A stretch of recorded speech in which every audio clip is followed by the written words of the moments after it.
Goeiemôre. Vandag op hierdie wonderlike goeie Sondag herdenk ons die geboorte van Jesus Christus. En wat 'n voorreg vir ons om vanoggend rondom God se woord by mekaar te kom, waar ons hierdie wonderlike dag vier. Maar voor ons verder gaan, kom ons bid saam. Vader, ek wil vir U dankie sê dat ons vanoggend rondom U woord by mekaar kan kom. Heilige Gees, ek bid dat U met elkeen van ons sal wees.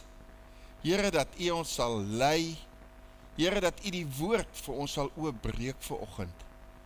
Here, op hierdie dag wat ons U opstanding, die opstanding van U seun Jesus Christus herdenk, bid ek, Here, dat die liefde, die rede hoekom U seun na die kruis gestuur het, as gevolg van U liefde vir ons, en ons het dit Vrydag het ons deur dit gesels en gehoor dit wat U vir ons sê, Vader. En ek bid, Here, dat soos ons vandag by mekaar is, dat U hierdie woord, U woord vir ons sal oopbreek, soos wat ons tyd in U woord spandeer. En ek bid dit in die naam van Jesus Christus. Amen. Nou, vir elkeen van ons, as kinders van God, is dit van kardinale belang om te weet dat hy op aarde geleef het, dat Jesus op aarde geleef het, dat hy gewoon het hier, maar dan nog verder, dat hy gekruisig is, dat hy in 'n graf geplaas is, en dat hy opgestaan het, en dat hy leef, en aan die regterhand van God, die Vader sit, en waar hy intree vir ons. Wat 'n wonderlike belewenis en gedagte is dit vir ons as sy kinders, om dit te weet. Now, through the crucifixion of Jesus, Jesus died on the cross for our sin. That's why he died. He went to the cross for our sin. And through the resurrection, Jesus was raised from the dead to conquer death. So we see the one part is the crucifixion, where he went and he died for our sin, and the resurrection is where he was raised, where he conquered death for us. Nou, deur sy lewe, as ons na die lewe van Jesus kyk, besef ons dat deur sy lewe het hy vir ons gewys hoe ons moet lewe. Hy was vir ons as voorbeeld daar. Sy lewe op aarde was 'n voorbeeld om te volg, om te kyk dit wat hy vir ons wys. Deur sy dood het Jesus ons van sonde bevry. Ons weet dit, ons lees dit in sy woord, ons het dit al baie keer gelees. Hy het ons kom bevry van ons sonde, sodat ons kan lewe, soos wat hy vir ons as voorbeeld gewys het. Hy was en is ons offer. Hy het sy lewe opgeoffer, om ons van ons sonde skuld te bevry, om ons vry te maak, en om ons met hom te versoen. Dit is die rede hoekom hy dit gedoen het. Hy het self aan sy disippels gesê dat hy gekruisig gaan word. Nog voordat hy gekruisig sou word, het hy aan sy disippels gesê dat hy gekruisig gaan word, en na 3 dae uit die dood opstaan. Hy het dit gesê. Kom ons lees in Matteus 17 vers 22 tot 23. En terwyl hulle in Galilea rondgaan, het Jesus vir hulle gesê: die seun van die mens sal oorgelewer word in die hand van die mense, en hulle sal hom doodmaak, en op die 3de dag sal hy opstaan. As ons na hierdie skrif kyk, sien ons en ons besef opnuut dat Jesus al sy disippels voorberei het vir dit wat gaan kom, sodat hulle moet weet dit wat gaan gebeur en nie moet verloor nie, glo ek, in daardie tyd. Now, a week ago we spoke about the weapons of our warfare, and we might face and fight many battles in and through our own personal lives, but there's one physical and spiritual battle that we really can't win, and that's the battle of conquering or paying the price for our sin. We can't win that one. God required the perfect sacrifice to pay the price of debt, of sin. Even if we combined all humanity's efforts, we could never pay the price for our sin to clear our record. Because of God's great love for us, Jesus went to the cross when he didn't even have to. He didn't sin. He didn't have to go to the cross, but he did it because, and we heard it on Friday, through the crucifixion, he went there because he loves us so much. He endured a gruesome death, one he did not deserve, a death he did not deserve, to secure the victory for once and for all. What a great God we serve. And this eternal victory is ours in Christ Jesus. And it's not just for a certain time. This victory is forever. He has paid the price for us forever. Wanneer ons sê dat Jesus vir ons sondes opgewek is, mag ons vra maar, wat het sy opstanding te doen met ons sonde? Hoe kom dit by mekaar? Dat sy opstanding te doen het met ons sonde, want hy is na die kruis vir ons sonder. Maar hoe pas dit in mekaar? En Paulus, as ons na Paulus se lewe kyk, sien ons, hy het vir ons die voorbeeld gegee. Nou, Jesus is uitgelewer om te sterf as gevolg van ons sonde. Hy is uitgelewer om te sterf as gevolg van ons sonde. Hy is opgewek om ons te regverdig met God. So ons sien die twee, hoe hulle by mekaar kom. Nou, waarom verbind Paulus Jesus se opstanding met ons sonde, toe Jesus reeds vir ons sonde aan die kruis gesterf het? Dit baie interessant. Ons moet onthou, Jesus het nie homself uit die dood opgewek nie, want hy het as 'n sondaar in ons plek gesterf.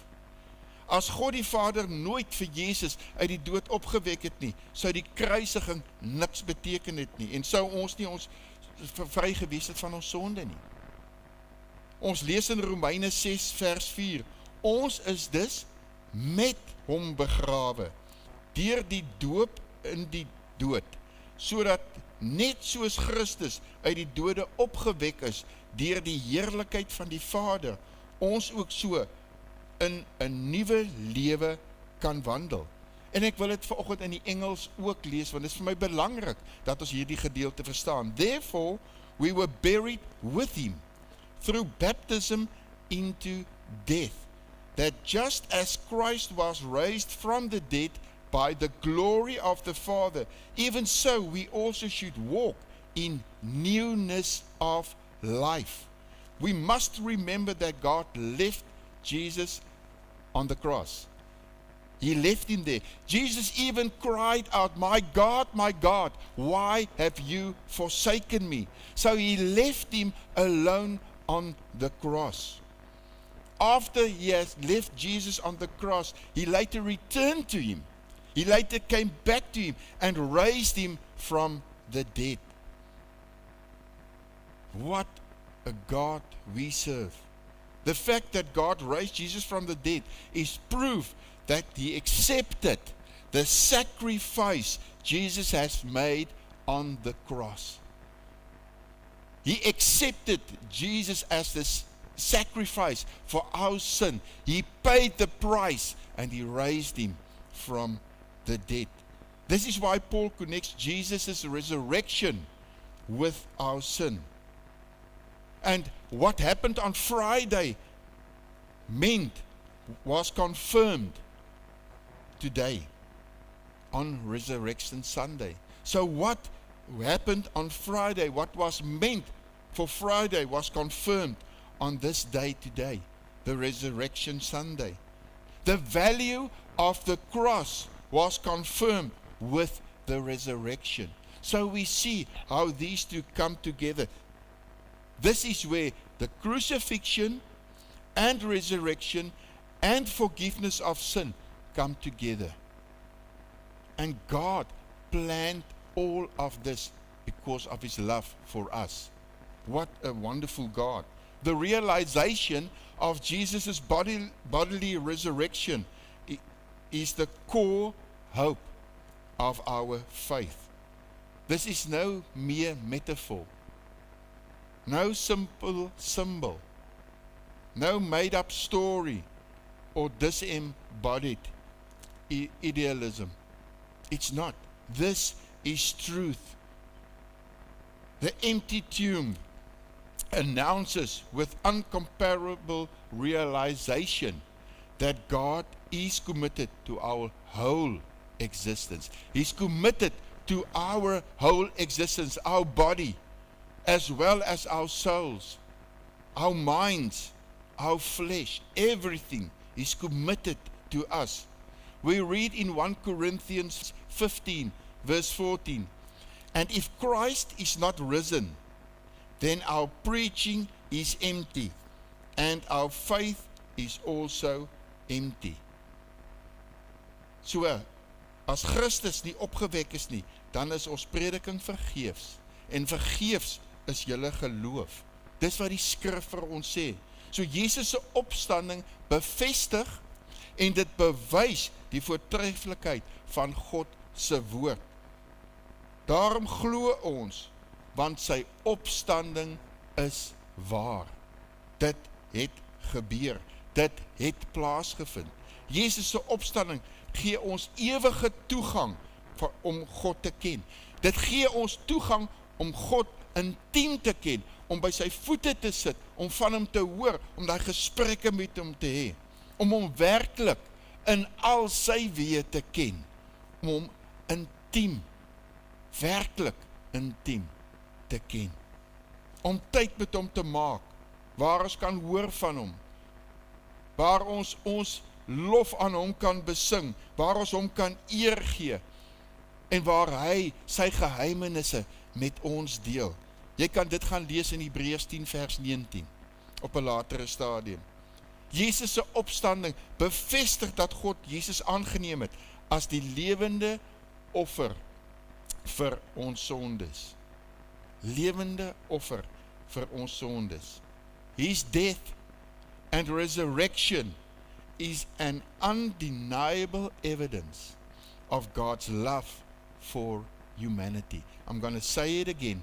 His death and resurrection is an undeniable evidence of God's love for us, for all humanity.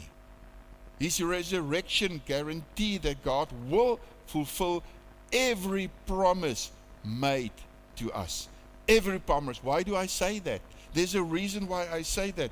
Because God is a God that cannot lie. God cannot lie. God's word is His word. And we see that in Scripture. That what He says will be accomplished. It will be accomplished and it will come into fulfillment in His time. So many times we think it must happen in our time. So many times we think it is, we can't wait for another week, another day or another month. But everything happens in His time, not in our time. And we can read that also in Hebrews 6 verse 18. You can read that later. The resurrection of Jesus guarantees that He will come back.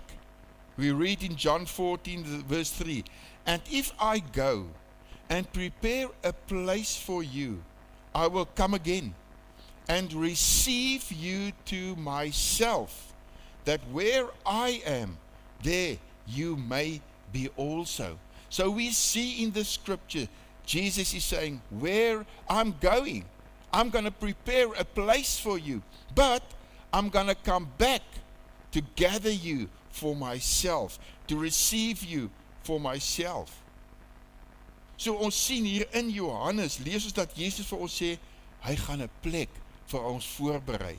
Wat 'n wonderlike, iets waarna ons as mens kan uitsien, dat Jesus besig is om vir ons 'n plek voor te berei, elkeen individueel.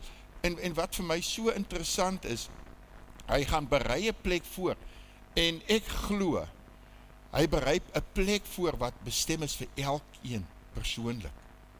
Want hy ken ons persoonlik. Hy ken jou persoonlik. 'n Unieke plek vir jou. Dis wat hy voorberei. Hy sê ook dat hy sal terugkom. Hy sê in hierdie gedeelte, hy kom terug. Hy gaan terugkom om ons te kom haal. Die bruidegom gaan terugkom vir sy bruid.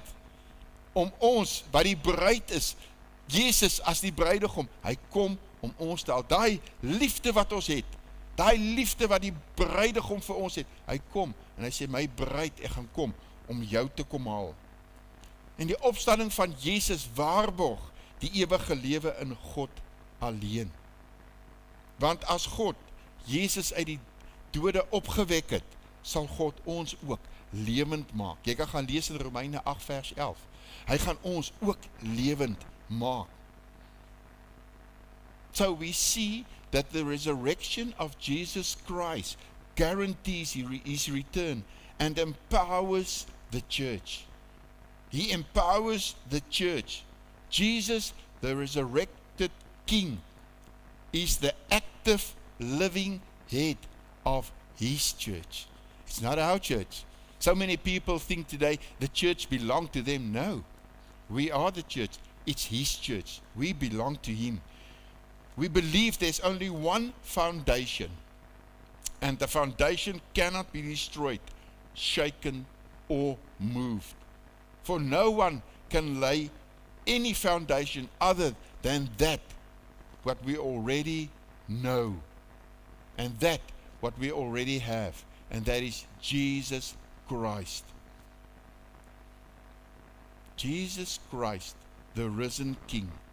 We read in 1 Corinthians 3 verse 11, for no other foundation can anyone lay than that which is laid, which is Jesus Christ. Jesus Christus is ons fondasie. Hy is die rots waarop ons staan. Hy is die rots waarop ons as individue, as wedergebore kinders van God staan, as ook die kerk van Christus. Dis waarop ons staan. En sy opstanding verseker dat liefde en goedheid altyd die bose sal oorwin. Dat dit altyd, dat liefde en sy goedheid altyd oor die bose sal seëvier. Hy is die enigste een wat die dood ingegaan het en lewend uitgekom het, om nooit terug te keer na die dood nie. Hy is beide die opgestane Heer wat die onvernietigbare lewe besit. Aangesien hy 'n ewig lewende een is die dood nie in staat om hom te hou nie. En baie keer, wanneer ons by 'n gedenkdiens is, lees ons in die skrif, dat dit dieselfde vir ons gegee is. Dieselfde is vir ons gegee. Deur Jesus Christus se dood en opstanding, gee hy vir ons ook die ewig lewende lewe.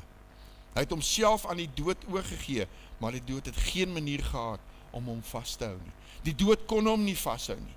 Die dood het hom nie vasgehou nie. God het gekom en hy het hom kom lewend maak. Jesus is the risen King, who is victorious. He is victorious over death, recognized by his disciples, validated by Scripture, and enthroned over all creation.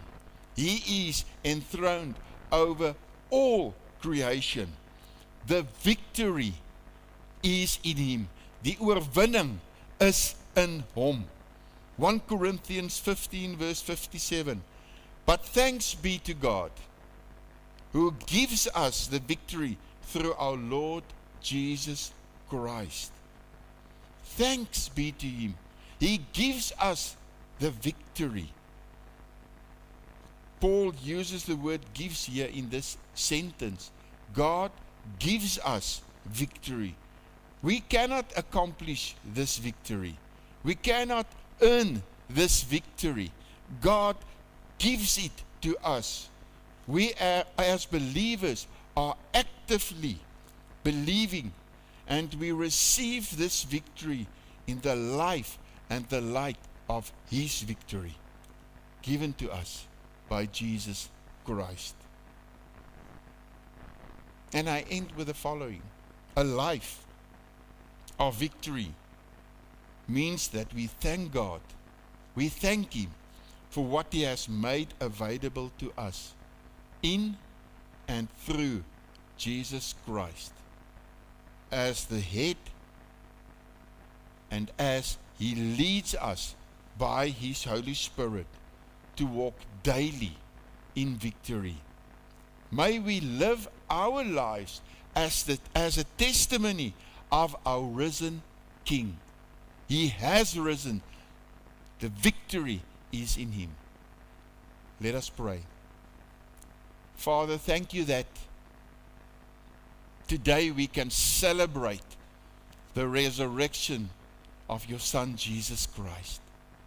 Father, where 3 days ago we celebrated, or we were thinking of the crucifixion, of that what He has done, the pain He went through, and today we celebrate His resurrection, that He's alive forevermore.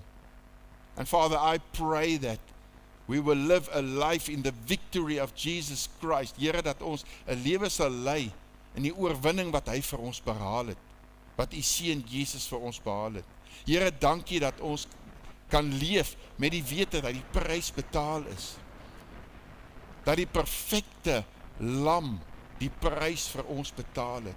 En Here, ek bid dat soos ons vandag leef, Here, dat ons sal weet, ons lewe moet getuig, 'n getuienis wees van dit wat Jesus gedoen het. Our lives a testimony of what Jesus has done. Father, that the way we live will glorify You, will give You honor, will lift You up. And I pray this in the name of Jesus Christ. Mag jy vandag, saam met familie, saam met vriende, geniet. Mag jy hierdie dag, saam met hulle geniet in die wete, dat Jesus opgestaan het. Seën vir jou.